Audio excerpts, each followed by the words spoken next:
श्री शिवाय नमस्तुभ्यम महाराज। महाराज, मकर संक्रांति आने वाली है और इस बार लोगों के मन में जितना कन्फ्यूजन है उतना शायद पहले कभी नहीं रहा।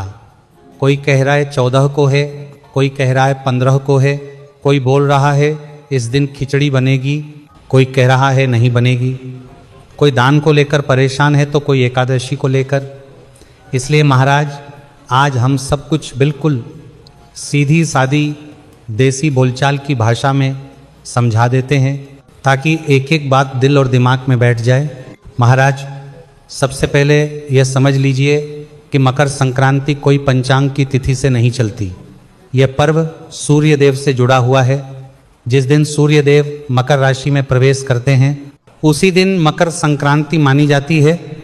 इस साल सूर्य देव 14 जनवरी 2025 बुधवार के दिन दोपहर के समय करीब 3 बजे के आसपास मकर राशि में प्रवेश कर रहे हैं। इसलिए महाराज पूरे देश में इस बार मकर संक्रांति 14 जनवरी को ही मनाई जाएगी।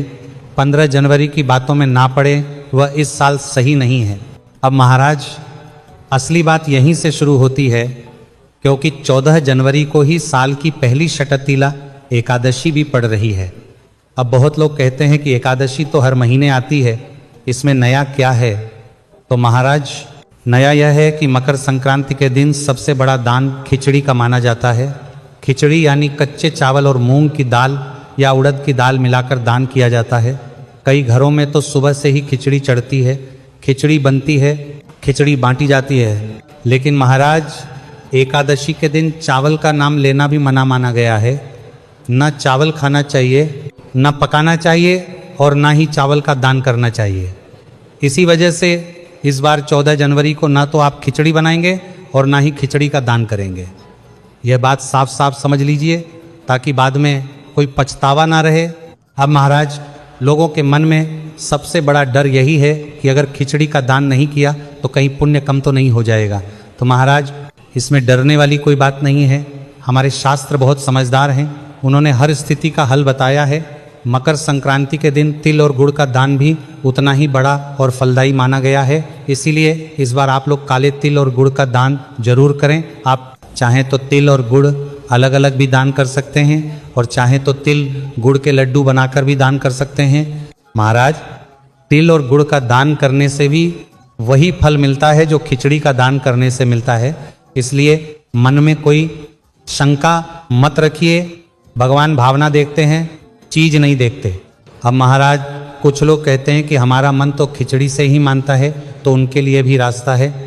आप 14 जनवरी को खिचड़ी ना बनाएं, ना खाएं और ना दान करें, लेकिन 15 जनवरी के दिन आप खिचड़ी बना सकते हैं और दान भी कर सकते हैं। लेकिन ध्यान रखिए महाराज, असली दान तो मकर संक्रांति के दिन ही माना जाता है। इसलिए 14 जनवरी को दान जरूर करें, चाहे वह तिल गुड़ का ही क्यों ना हो। महाराज मकर संक्रांति के समय ठंड बहुत तेज पड़ती है। ऐसे में अगर आप किसी गरीब को कंबल दे देते हैं, किसी को स्वेटर दे देते हैं, किसी बच्चे को गर्म कपड़े पहना देते हैं, तो यह दान भी भगवान के दरबार में बहुत ऊपर गिना जाता है। कई बार एक कंबल किसी की रात बचा देता है। ऐसे दान का फल शब्दों में बताया नहीं जा सकता। महाराज मकर संक्रांति का दान इसलिए खास माना गया है क्योंकि इस दिन किया गया दान पूरे साल साथ देता है। कहा जाता है कि इस दिन जो दिया जाता है उसका फल कई गुना होकर वापस मिलता है। इसलिए दान छोटा हो या बड़ा, लेकिन इस दिन खाली हाथ नहीं रहना चाहिए। अब महाराज ये सवाल भी आता है